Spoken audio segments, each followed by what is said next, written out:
Bonjour à tous et bienvenue dans cette nouvelle vidéo. Aujourd'hui, nous allons voir comment créer un formulaire réactif. Pour cela, nous avons besoin d'activer la programmation en TypeScript. Nous allons dans notre fichier module qui inclut notre futur formulaire. Il suffit simplement de supprimer Forms module et le remplacer par Reactive Form module.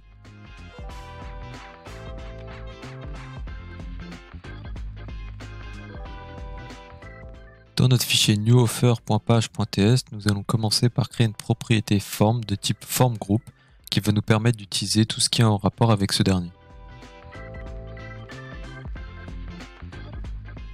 Ce formulaire doit être créé à l'initialisation de la page. Pour cela, nous allons le générer dans notre ng-oninit. Dans le formGroup, nous allons écrire les contrôleurs que nous allons utiliser dans notre formulaire. Nous allons donc avoir besoin d'un titre, d'une description, d'un prix, d'une date de départ et d'arrivée. Chacun de ces contrôleurs ont besoin d'une valeur et celle-ci est de type newFormControl.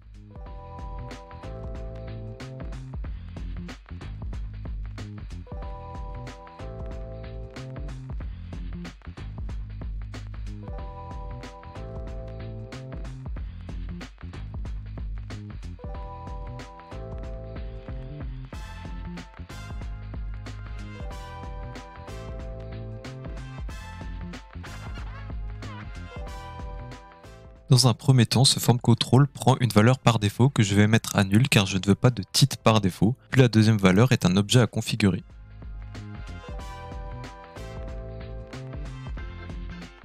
Dans cet objet, nous avons décidé de quand ce formulaire va se mettre à jour. Pour cela, trois possibilités, Change, Submit ou Blur. Nous allons choisir Blur, cela aura pour effet de se mettre à jour lorsque l'on quitte ce champ. Nous allons également choisir comment celui-ci doit se valider.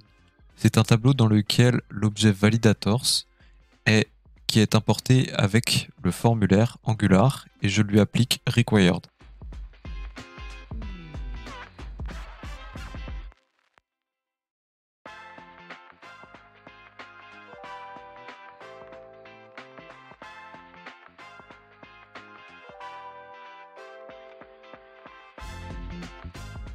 Je vais répéter l'opération pour la description, mais cette fois-ci dans les validators, je vais ajouter en plus du required une longueur maximum de 180 caractères.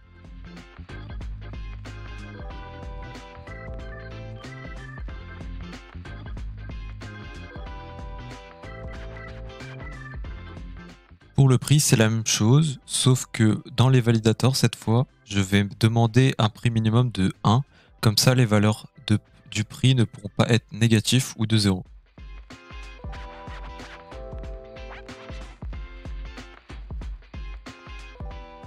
Pour les dates, je vais laisser les mêmes validators que pour le titre.